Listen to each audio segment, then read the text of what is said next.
Now, across borders, Zimbabwe's gross domestic product growth could decline by about half of its 2021 levels to about 3.5% this year.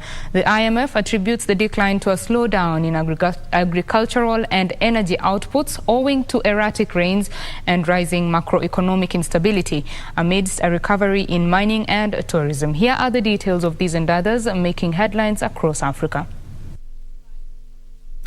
The IMF pointed out that uncertainty remains high and the country's outlook will depend on the evolution of external shocks, the policy stance, and implementation of inclusive growth-friendly policies. The IMF said it notes the authorities' efforts to stabilize the local foreign exchange market and lower inflation. In this regard, the recent tightening of monetary policy and the contained budget deficits are policies in the right direction and have contributed to the narrowing of the parallel market exchange rate gap.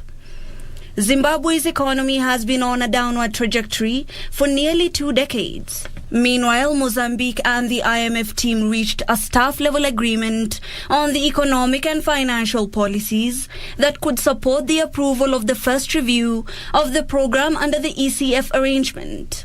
The extended credit facility provides financial assistance to countries with protracted balance of payment problems. They noted that the macroeconomic environment remains challenging. The authorities aim to continue implementing their ambitious economic reform agenda. The agreements await the approval of the IMF Executive Board in December, which would enable the disbursement of about $63.8 million. Finally, in Dodoma, the Tanzanian government has said efforts are being stepped up to expand the scope of business between mainland Tanzania and Zanzibar to enable traders and the general public from both sides to further enjoy the benefits of the union.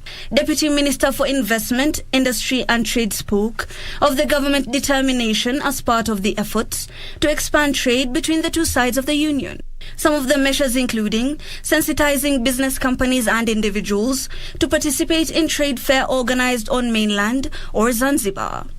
Other efforts focus on assessing to determine non-tariff barriers affecting business between the two sides and bringing Tanzania Revenue Authority and Zanzibar Revenue Board on the discussion table for the objective of resolving certain trade issues.